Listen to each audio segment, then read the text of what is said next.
have your attention, please? Welcome to the homeowners meeting for the hallway design project. My name is Frank Fittipaldi. I'm your general manager, and I'm going to be your moderator for the evening. You'll hear tonight presentations from the design committee members and the design team who worked on this project for approximately the last 8 months. There's been countless meetings, something like 45 or 50 meetings altogether, between starting with the meetings the board members had with myself to set up the process for selecting your design firm, the request for proposal document that went out to solicit design firms, and then finally a series of meetings to go through the process of selecting finishes to bring us to the approximate 95% completion level that we're at today. So you'll hear about the process, the business decision criteria that we use for selecting the designs that you'll see this evening. The process for, as I mentioned, for selecting the architectural firm, an overview of what we went through to select the proposed carpet, wall covering, lighting, and other finishes that you'll see here tonight. And then we'll certainly hear from our design partners from Mancini Duffy. And finally, we'll take questions from the homeowners for clarification of what we presented, and we'll be happy to answer all your questions, the committee, myself, or the design firm. And last but not least, we want to hear your comments and your input in the process. This is not a complete design. We're at the point now where it's appropriate to get community input. And this was something that was very important to your board. And so the purpose of this meeting is to meet with you to provide this information, but more importantly, for the board to hear your input and your suggestions and comments. That's something that the board decided early on in the process. So your board members are here tonight to listen to your input and to make their final decisions before they execute the final stages of the process, and that is finalizing the specifications and putting them out to bid to select the general contractors that will actually do the work. So your board members, starting with your president, Carl Kenninger is here. Sohaila Kobler, your vice president, is also a member of the panel and design committee. Barbara Dreshoff, your secretary. Joe Purcell, your treasurer. Richard Miller, who's also a member of the design committee and the panel here this evening. Justin Mack, Richard Del Fuente, Brian Plunkett, and Art Segay, who's presently in Florida but has been very involved throughout the year in the process and remains involved remotely. He Skypes in on all our meetings. So let me introduce the panel of speakers. First, Sohaila Kobler, as I said, is your board president. She's your director from Tower 2. I'm sorry, your board vice president. Director from Tower 2 and a member of the Hallway Design Committee. To my left, your right, Wade Wesson is next to her. Wade is a GTCA homeowner and a design professional in his own right. Next to Wade is Richard Miller, Tower 3 board member and a member of the Hallway Design Committee. And next to Richard is Scott Harrell from Mancini Duffy. He's the principal of the firm. And finally, next to Scott is Ricardo Nivols, also a member of Mancini firm, and he's the design director. Let me just say before the other speakers start, it's been my personal pleasure to be part of this very exciting and transformative project for the Galaxy. This will dramatically change the appearance of the Galaxy Towers, its image to the surrounding community. It will also improve your sense of satisfaction with the appearance of your property and your day-to-day enjoyment of it, which I think is most important to most of you. And finally, a project of this magnitude will surely impact every property value in the Galaxy in a positive way. So this is a very exciting project for me personally as a property manager. Looking forward to the next steps. So without further ado, I'll turn the mic over to Sohaila Kobler, who is going to talk about the early parts of the process and the selection of your design. Good evening, everybody. Thank you for coming tonight I'm sure you are all excited as we are. Let me give you some background on the process of selecting the design company. In 2014, the entire board interviewed about 8 or 9 design firms over 9 months and selected Lavoisier.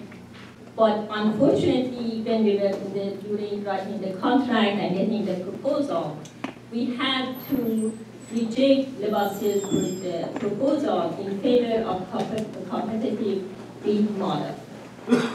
Lavoisier, he wanted basically to be awarded the construction as well as the design. And the board felt that is not right, and we wanted to put in the next phase of construction for bid. So we rejected his proposal and we started the whole process all over again. But this time, the board decided to form a design committee, a 5-member design committee. 2 board members, myself and Richard, and 2 homeowners with a strong background in both design and project management and finance. So in weekly update, we advertised to the homeowners, and 2 homeowners, they were selected among 5 candidates, 6 candidates. So we were very fortunate that we got these 2 homeowners, that they were both professionals and they had a very strong background, one in the design, which is Wade Wesson, and the other one in finance and project management, which is Richard Vasquez. Once we formed the committee, then we set a timeline. And and also the committee consists of general manager who facilitated the committee, and he put long hours to this project. And on behalf of the board, I would like to thank him for basically working so diligently and hard to meet the deadlines. Once the committee was formed, it was charged with evaluating the design firms and recommending selection to full board, recommending business decision criteria and general design preferences for project, meeting with the design firm throughout the project, reviewing design recommendations and provide feedback, reviewing finished options and recommend final selection for board approval. During this process, the committee members individually and together visited many properties in this area and New York with recent Tollway projects. We also met with various entities from carpet industries, lighting consultants, etc. So now I pass the microphone to Frank to continue to talk about the rest of the process. Okay, thank you, Sohaila. As Sohaila mentioned, the first designer selected strongly proposed a design-build model and proposed to complete the design and then charge the Galaxy some $4.2 million to actually implement the design. This is not a competitive process. That designer felt strongly about it. We made every attempt to negotiate a different type of business model with him. It didn't work out, so we moved on and started over. So First Service Residential has done a couple of recent hallway remodeling projects in the area. We consulted with those property managers, learned about their experiences, and we began to build a list of design firms to solicit. We started with 21 design firms, and we called each and every one of them. 10 or 11 of them responded, actually came in and spent a few hours each with us meeting, going over our needs, walking and surveying the property, understanding the challenges, and expressed strong interest in responding to our request for proposals, which we then put together a very detailed 18-page RFP, which spelled out exactly what we expected from the designers, what the deliverables were, what we expected in terms of their experience and qualifications for the project. So before then, we got of the 10 or 11 that we solicited, that were interested, 6 sent us detailed proposals. The design committee scrutinized those proposals very carefully, and Richard Miller, in just a moment or two, is going to discuss that process. From there, there was a very detailed evaluation of those proposals. The design firms were reduced to 3, and those 3 design firms met with both the committee and the board over several evenings until a selection was made, and it was a unanimous selection for Mancini Duffy. So it was a very thorough process. We discussed this all along with the community, gave updates. So it's very transparent, very business-led process, designed to give you the best value for your money. I think we did. We got an excellent design firm. So I don't take the fire away from Richard. I'll let him discuss now in detail what that process entailed. Thank you. Thank you for coming tonight. You and I have been looking forward to this day for far longer than the 7+ years I've been on the board, the day when we could finally be in the financial position to take on a project of this size and importance. We recognize how important the hallway redecoration project is, because when completed, it will play an important role in shaping a positive perception of the Galaxy for current owners, as well as for attracting future owners. I would like to thank not only the 2 homeowners who participated, Wade Weston and Richard Vasquez, who's unfortunately not here tonight, who volunteered their time and expertise, but also Frank, our GM, for the time and expertise he has devoted to organizing this project up to this stage, which will ultimately ensure its successful outcome. Many might ask, what's so difficult to redecorate the hallways? Just pick a paper, some carpeting, and paint. I wish it were that easy. Wade will go into some of the decisions that had to be made before we even started to select a design firm. The design committee went through a detailed selection process to evaluate and recommend a design firm to the board, and then they approved our recommendation. In order to evaluate all of the firms on an equal basis and to narrow down the field, we established an evaluation score sheet based on the RFP. Each of the design committee members rated each design firm based on their response to the RFP. When we narrowed down the field to 3 finalists and interviewed them, all asked the same questions. Questions such as the makeup of the firm, principals, associates, and who would be working with us and their capabilities if their firm was chosen. Projects of similar scope. This is when we realized the enormity of this project. This then became a very important criteria in our decision-making about choosing a firm, for not only the design process, but also for project management once it is underway. Other requirements all design firms were asked to describe were their particular creative process that they go through, site inspection process and examples of special conditions to be observed, and how the information gathered would be used when we had to go out to bid, cost control factors, avoiding or reducing GTC exposure to change orders that could be very costly in a project of this scope, technical specs for carpeting, wallpaper, lighting, as well as specs for light fastness and color fire resistance. Challenges performing a renovation in an occupied residential complex were also a prime focus. Criteria that will be used to source potential general contractors and life cycle costs. At the end of the interview process, although all of the finalists were very capable, we were confident Mancini Duffy was up to the task. Their responses, as well as their experience in projects with such a large scope, were one of the main reasons for our choice. The choices made during the design creative process and the information gathered will all be incorporated along with the specs for the chosen materials in the bid package that Mancini Duffy will produce to select the general contractor during the next phase of the bid process. Hey, thank you, Richard. The next speaker was to be Richard Vasquez, a homeowner and member of the design committee.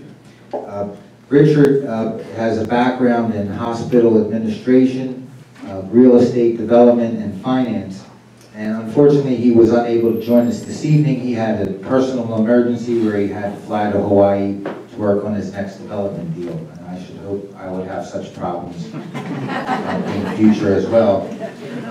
Richard was very pivotal in influencing the group in developing early business decision criteria, such as enhancing the GTCA property values and things that will go about in terms of business decisions in this design process that would address that. He helped us consider the budget impacts of all of our finished decisions, maintenance impacts, life cycle costing, cost of the decisions we made, and durability, performance, energy savings, and so forth.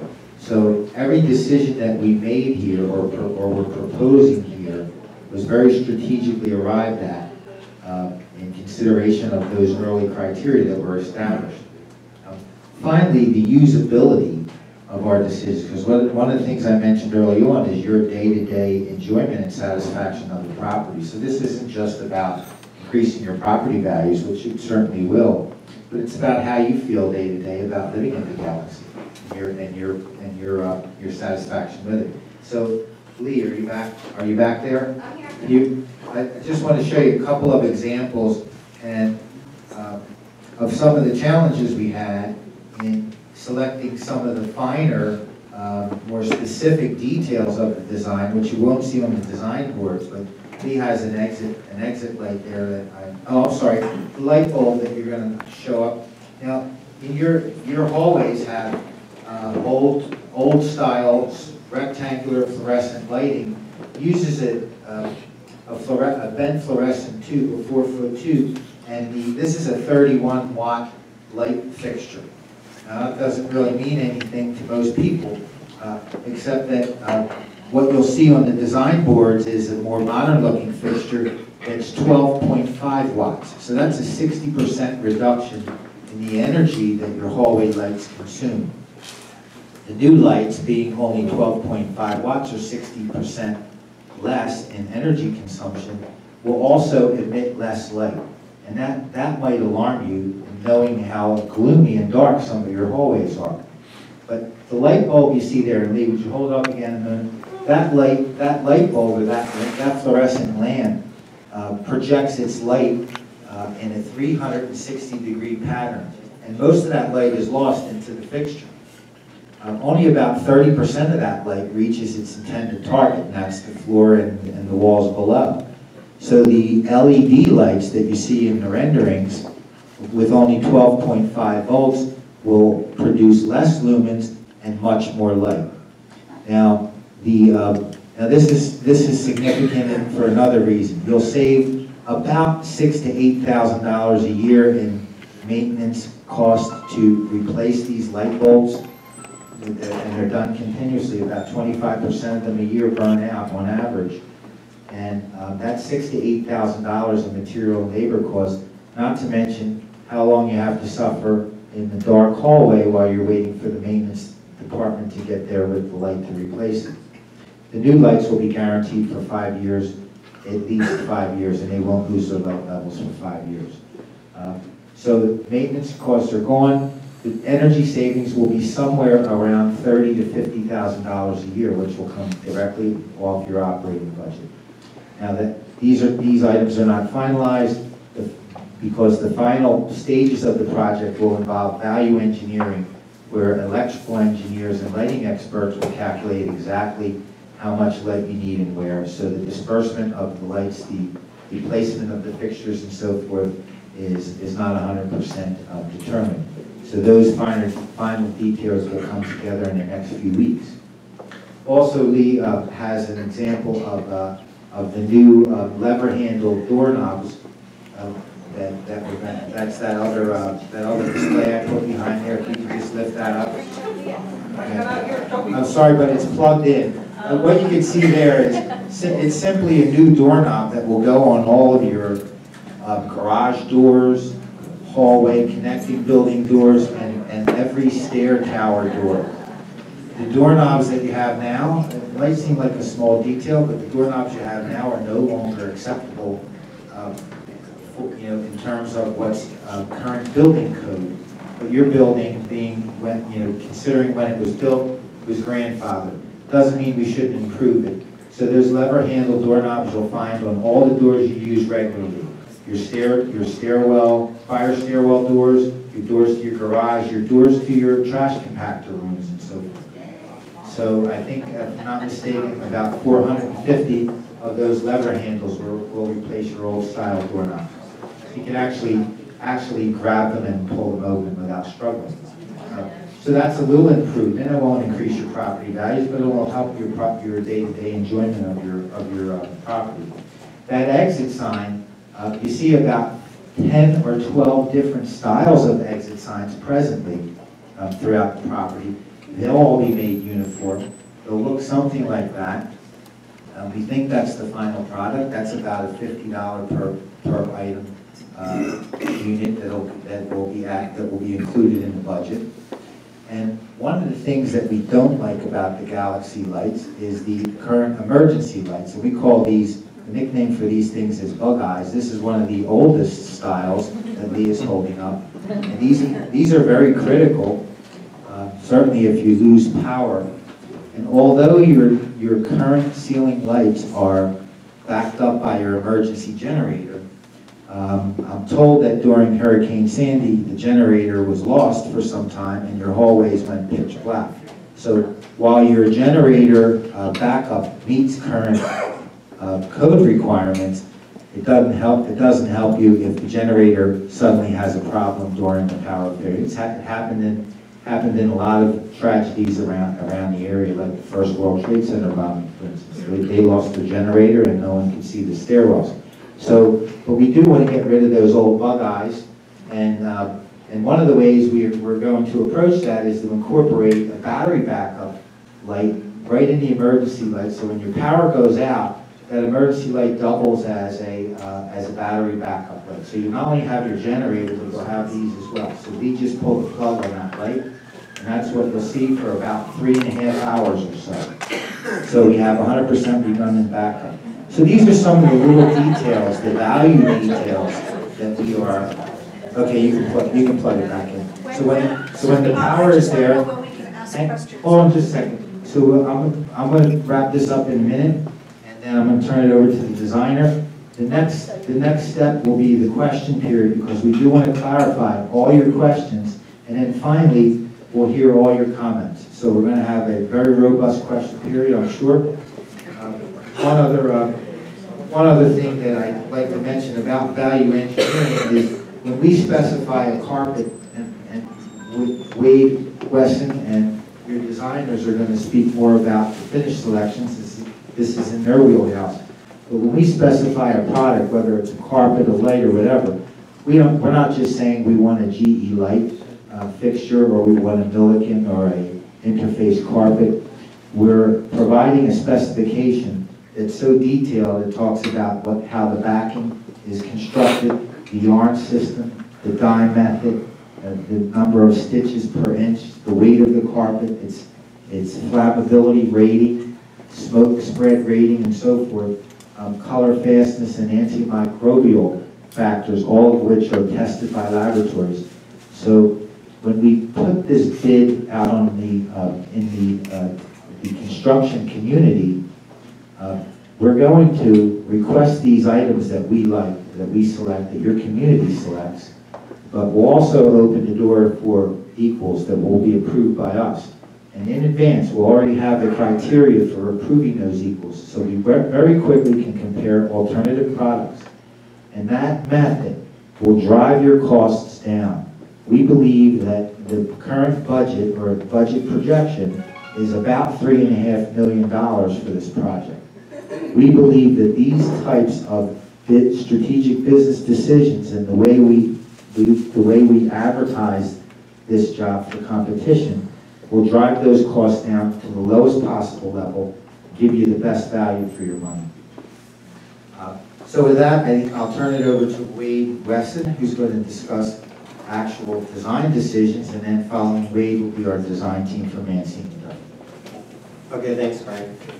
First of all, I'll tell you guys, I've worked on larger projects in the city. I've worked with Metropolitan Museum of Art, Turner Construction, All Construction. So I have an extensive background in design and project management. And so we approached this as a very professional, very thorough project from the very beginning. So some of the considerations that we first talked about and some of the homeowners have voiced in the beginning was whether we address each individual tower as a separate color story, or we address the project as a general overall project and unify the project as a commercial project, which in itself presents unique challenges because it is a commercial property just due to the size of it. However, it is our residence, so we don't want it to look like an institution. We still need it to look like a residence, but the scope and the size of it is a commercial project, so that's a unique challenge all in itself.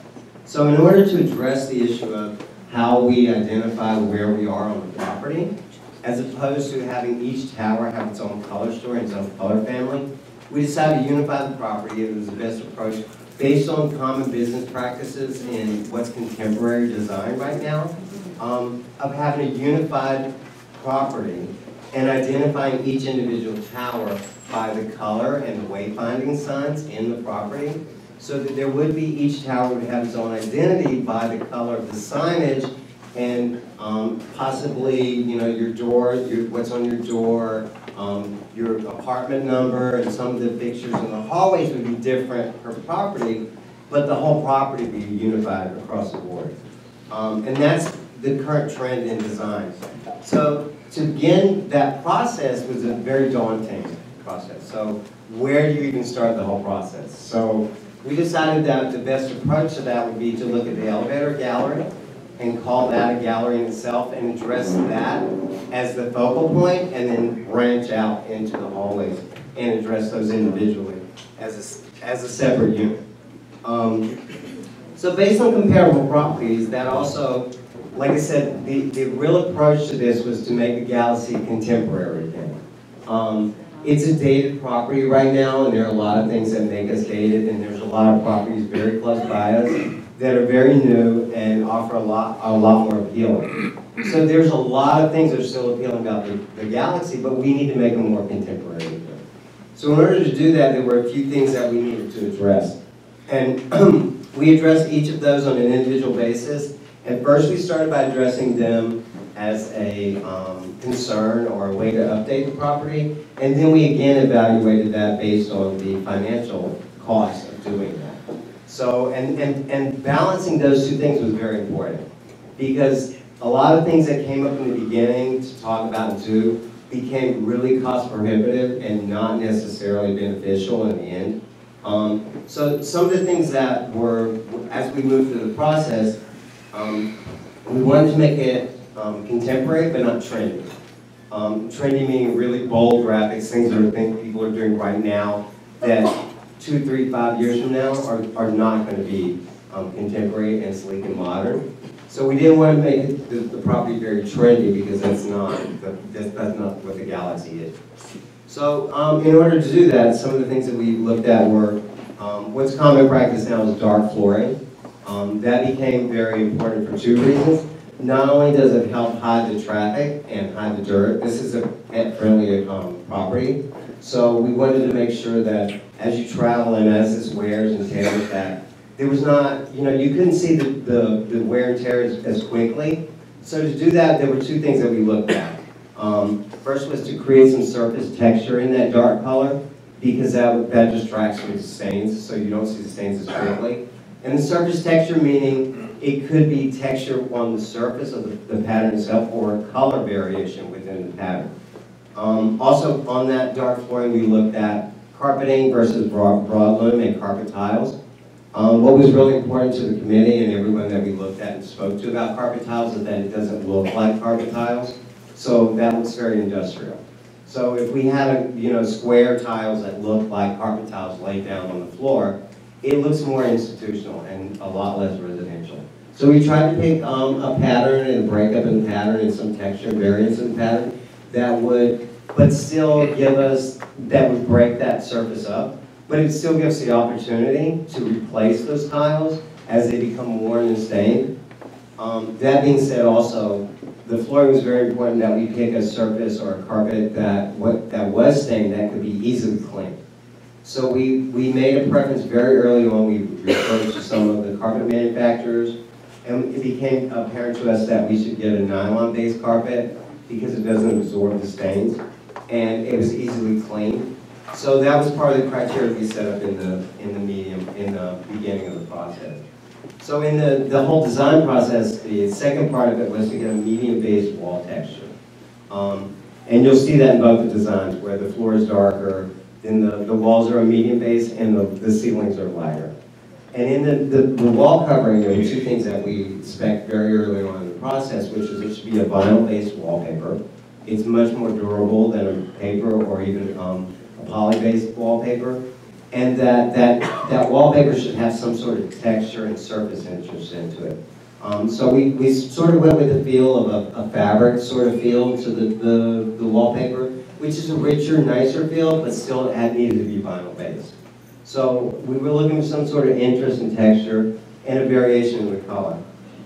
Then we went to the lighter ceiling, and we explored the options of white ceilings and removing the moldings that a lot of people found offensive or degrading. But in the process, we found that we would still need to replace the moldings because that is where all the wiring goes for all of our internet and the cabling and stuff. So to remove the current molding and replace it with another molding was a very substantial financial number. And so we decided the best approach to that would be to clean it and repair it, and all those gaps and all the things that are buckling and you see the bolts, those things can all be repaired and fixed and maintained. The last thing about the ceilings is that we decided that it was the best approach at this stage and the amount of financial investment that we have in the property right now and the additional investment we're going to make in the property to remove the popcorn ceilings. So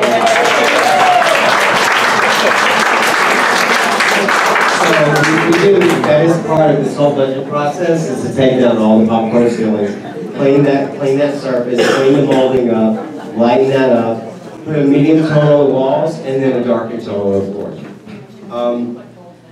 And the last thing was, and when we started the process was to make the gallery, right now the current, when you step off the elevator, it's very dark and cavernous. So it doesn't matter what floor you go onto or where you're at. To bring that, to make it more light and bright. And we have kind of come to the conclusion, and I think pretty much there, but we also intend to remove the mirrors in the elevator landings. So the mirrors are brown and dated, and regardless of what you do to those, no one puts brown mirrors in contemporary apartments. With removing the mirrors was a cost, but removing those at this stage is well worth the investment. If you don't remove them now, it's still going to look like we did it 30 years ago.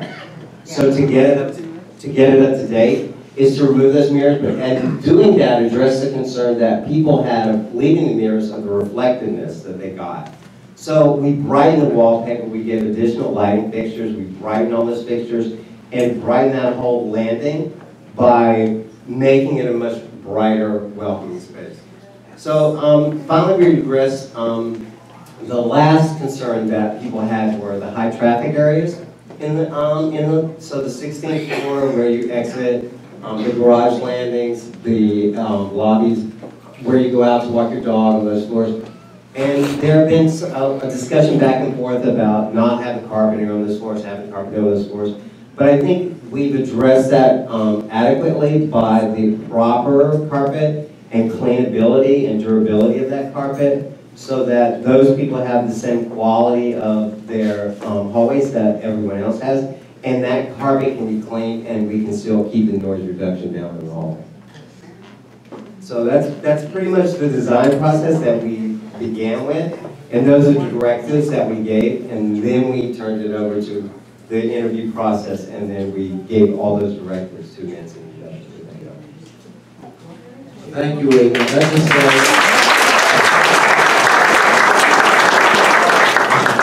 I'm so glad you decided to remove the popcorn ceiling. And the mirrors.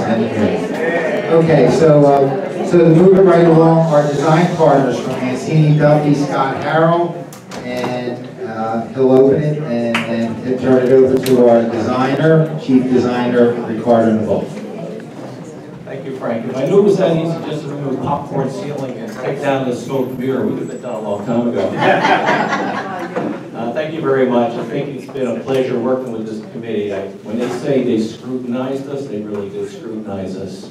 We work with Fortune 500 companies in New York City, and we give presentations to board members there.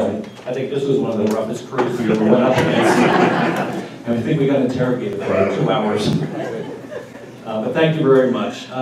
Just a little bit about Mancini Duffy. I'll keep it brief. We are an interior design firm right across the river here in Chelsea. We're celebrating 100 years this year of business and specializing in interior design services. We're about a 75-person firm. We have about 6 principals and partners, which I'm one of. And we specialize in 6 different practice sectors, ranging from corporate interior office space to hospitality to lounge space, restaurants. So we have a good breadth of different type of renovation projects, so we know what goes into these different projects, these high traffic areas that we had to deal with here today. I won't go on too much longer, because I know you guys want to get into the design presentation. I'll turn it over to Ricardo so we can talk about what we've come up with, and we'll take it from there. Good evening, everyone. I'm going to stand up and walk around, because that's what I need to do when I talk. It was quite an ordeal interviewing with your committee, and that's good for you, because they really had all of your best interests in mind. And they really wanted to protect this property and make a significant improvement in all of your values and your day-to-day enjoyment of the property. So they put us through the ringer, and it was all for you, so you should be very thankful to them for the good job that they did. A little bit about the way we work. We're probably the oldest design firm that no one's ever heard of. We're not on HGTV. And that's because we don't have a prescribed aesthetic. So when we come to a project, we really approach the design looking for the way that the work that we do can reflect the goals of all of the stakeholders, and in that case, that's all of you. And those were communicated to us through endless meetings, very productive meetings with your committee. So what you see up here is not, a design that sprung forth from my head. It's a design that sprung forth through a process, a very in-depth process where we evaluated all of the different kind of goals for this project. And you think, wow, you spent all of those weeks and you came up with gray and brown? Really? We're still wow, right? So, and I will speak to that. You don't want to come out of your elevator onto your floor and be overwhelmed with a design that's in your face. This is the last breath that you take before you enter your home. Your home is your sanctuary. And we really felt, the design committee really felt that these spaces should be an easy space for you to walk through.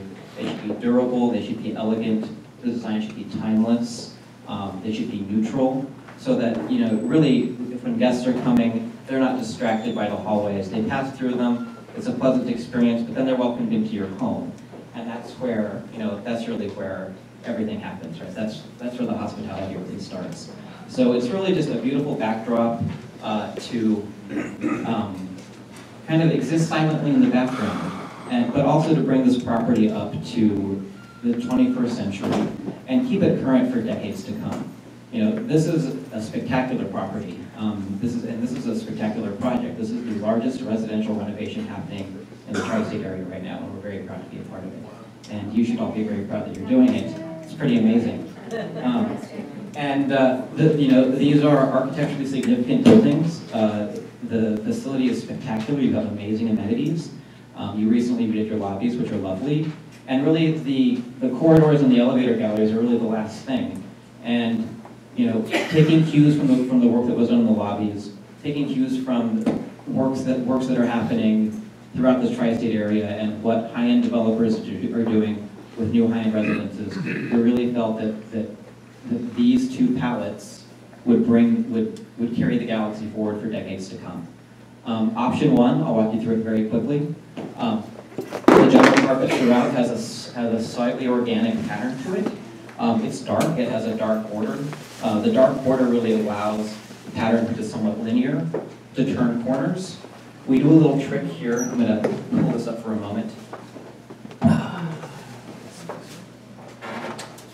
We do a little trick here where we bring the border out into the corridor. You all know your way around your property, but your guests, after a couple glasses of wine, they know that, they'll see this, and that's kind of a visual cue. That's where instead of putting up a big sign elevator this way, it's a very subtle visual cue that says, this is how you find your way out. That's not a mistake. It's supposed to be there. And it also, as you can see, keeps the direction of the carpet going the way we want it to. Wade talked a lot about the performance of this carpet. This is a pet-friendly building. I'm a dog lover. I have a dog. When we were touring the property, we saw a lot of places where there were bleach stains. Well-meaning owners trying to clean up after their pets with bleach. The carpet that you've seen that you have now is not bleach cleanable, obviously. This is bleach cleanable. You could pour a gallon of Clorox on this. It will not damage the fibers. The fibers are what we call solution dyed, which means that the dyeing is a chemical process. So it's like a carrot. When you cut through it, it's the same color all the way through. You can't wash it off, you can't bleach it out. These carpets also have a impervious background. So for those of you who have carpet in your homes, you know that when you spill something, the stains, they can migrate, they can come back elsewhere. This will not happen here because there's a barrier that's integral to the carpet that's between the fibers and the floor. So when a spill happens here, it stays here. And Frank's maintenance crew, if something really, really god-awful happens on this tile, they can pull it up, take it to a mop sink, hose it down, dry it out overnight and throw it back on the shelf. And while that one's drying out, there'll be a new one down here. And it's a spectacular way to keep the thing looking fresh. You don't have things sitting there, food smells, lingering, and you don't have the stains coming back. So this is a little bit, I'm not going to bore you about the technical details, but I just wanted to make the point that this carpet is going to perform for you for decades. It's not going to wear out. It's very, very durable, and it's very easy for your maintenance people to maintain it, much easier than the current carpet is. Back to the design. We did hear that some people were fond of the sparkle that the mirrors bring to the lobbies. But the thing that a lot of people make the mistake about mirrors, if you don't have sunlight, a mirror is a black hole. It sucks in light. And so, the architects were well-meaning when they put those mirrors in your lobbies, but no matter how much light you put in there, those tinted mirrors, they just suck light in. So you really want a surface that has a slight bit of reflectiveness to it, but isn't really a mirror when you don't have any natural light. So this is a beautiful wall covering. It's extremely durable. You could scratch it with a nail. It's not gonna snag and rip. It's picking up a lot of light because we're shining this on it right now. But I invite you to go down and take a look at it in the mock-up. It has a really subtle sparkle to it. It's not glitzy or tacky. It's just enough so that the elevator lobbies feel a little bit special when the door opens. You'll notice that we're adding 3 additional lights to the elevator lobbies in addition to the sconces. Those lights were existing. Some of you who've lived here a long time probably remember there used to be lights in there. We feel in a elevator lobby and in a corridor in your home, you can't have too many light fixtures. You can have too much light, but little points of light like these light fixtures, it's a little bit of sparkle, it's a decorative touch. And go downstairs, check them out. They're installed on the 16th floor in Tower 1. They're very, very nice fixtures. Where are they? Right outside the office. There's a little hallway there. I want to say something though. When you look at the wall covering down there, it takes on a pink glow. Yes. That's because of the red carpet next to it. So that's an optical illusion. There's also one of your original rectangular lights is there, which is bouncing very yellow light off of that very red carpet. So once we complete the rest of the mock-up there without any kind of competing things, you will see that it is actually not pink. Before you guys, I want you to know that these boards are going to be up in your lobbies. We're going to be circulating a survey online, so you can give us your feedback, what you like, what you don't like. Yeah, so option one. The board and the committee felt really, really strongly that we should give you guys a choice. You know, that you can't just come to you with one option. However, you'll notice they are quite similar. That's because we had very strict criteria that we had to meet. The idea that the walls needed to be white. You know, you want the hallways to feel bright and clean. The idea that the floor needs to be dark for maintenance, and you know, Frank's team does a great job maintaining the property, but day-to-day things, it's a rainy day, whatever, you know, you don't want to walk onto a light carpet after a rainy day in the path. So there were strict criteria that we had to meet. So this option, it's a little warmer, it's a little more taupey. We have a very similar carpet without the organic patterning to it. It's a little bit more linear. There's a little less contrast in this, so this is all kind of in a similar value. So when you squint at it, you'll see that this is more of a kind of a high contrast scheme. This is more of a low contrast scheme. So there is a very similar wallpaper. It has the same kind of sparkle to it. The lighting, this guy is not cooperating with me, but if it was there, it would pick up that same kind of glimmer. But installed, it's not as sparkly as it looks with the spotlight on it. Same thing in the corridors. We've got a textural vinyl wall covering. We don't call it wallpaper anymore because it's not actually made out of paper. It seams beautifully. It has a nice texture. It kind of looks like a textile. But once again, these are all things that are manufactured to very, very high performance criteria. So you can clean these with acetone if somebody marks them with a marker. They're very durable, and they're going to look good for years. And then other things that have color that you might notice are the paint in the base. So right now the Galaxy has carpet base, which is that little bit that runs along at the bottom. Carpet base is very difficult to maintain. It collects dust. Can you imagine trying to vacuum that? You know, it sort of just sits there for years and picks up all the little particles in the air. So we're proposing a very low profile rubber base that is really just to protect, the sole purpose of that is to protect the bottom of your wall from the vacuum cleaner and give a little bit of border. And the other reason we like this low profile base is because all of your door frames are very low profile. So it kind of creates this nice little outline, traces the floor, wraps the door, and keeps going.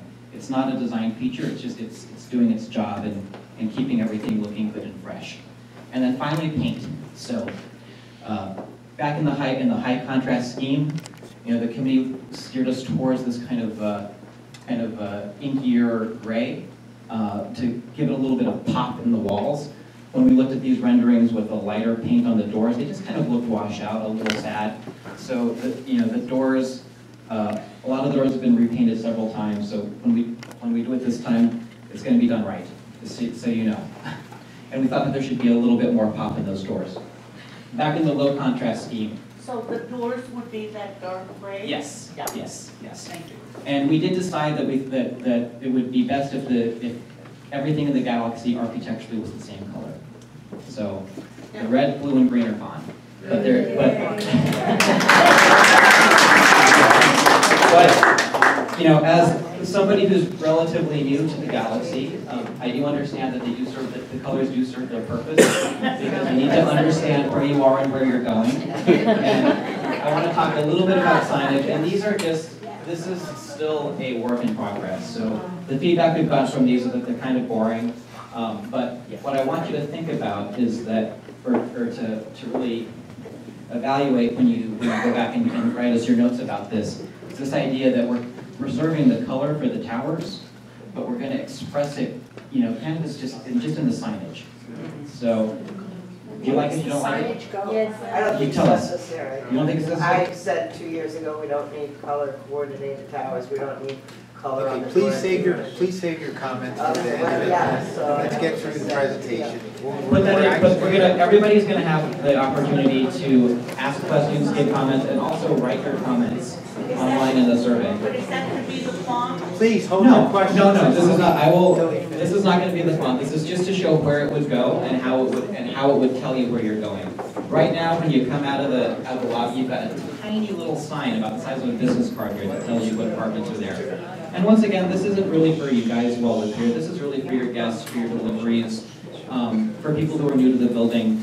You know, everybody who's lived here for a couple of months knows their way around the galaxy, but wayfinding is really important. Could you move the brown board to where the black board is for a moment so we can see the Sure. same light? Folks, Ricardo, if you can get through the presentation, we're very interested in your questions because we want to clarify everything that was said here, not just the designers, but the committee members, myself, and then we'll get to the real purpose of the meeting, and that's to get your feedback. Let's get through the presentation. Is that it? That's it. Okay, so.